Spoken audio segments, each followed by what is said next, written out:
دنیا بھر میں جیو ایکسپریس نیوز کے ناظرین کو اپنے نیوز کاسٹر مجین حسین بلال کی طرف سے السلام علیکم۔ خبر شامل کرتے ہیں ضلع منڈی بہاؤالدین سے، جہاں گوجرا پولیس کو مخبری کیونکہ 5 مسلح افراد نے گھات لگا کر 2 موٹر سائیکل سواروں پر اندھا دھند فائرنگ کر دی۔ فائرنگ کی زد میں آ کر 25 سالہ نوجوان وقار جاں بحق ہو گیا، 2 افراد زخمی ہو گئے۔ پولیس نے مقتول کی لاش کو پوسٹ مارٹم کے لیے ڈسٹرکٹ اسپتال منڈی بہاؤالدین منتقل کر دیا۔ ملزمان کی گرفتاری کے لیے چھاپے۔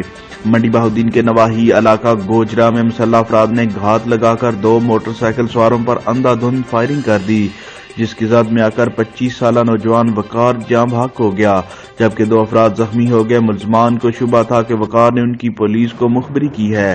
پولیس نے لاش قبضہ میں لے کر پوسٹ مارٹم کے لیے ڈسٹرکٹ ہیڈ کوارٹر ہسپتال منڈی بہاؤالدین منتقل کر دی، جبکہ ملزمان کی گرفتاری کے لیے چھاپوں کا سلسلہ جاری ہے۔ پولیس تھانہ گوجرا نے معصوم علی کے بیان پر 5 ملزمان کے خلاف مقدمہ درج کر کے تفتیش شروع کر دی ہے۔ کیمرامین نوید افضل چنونڈیا کے ساتھ رپورٹ میں Aqeel Ahmed Qaumi, crime reporter Geo express news, پھالیا۔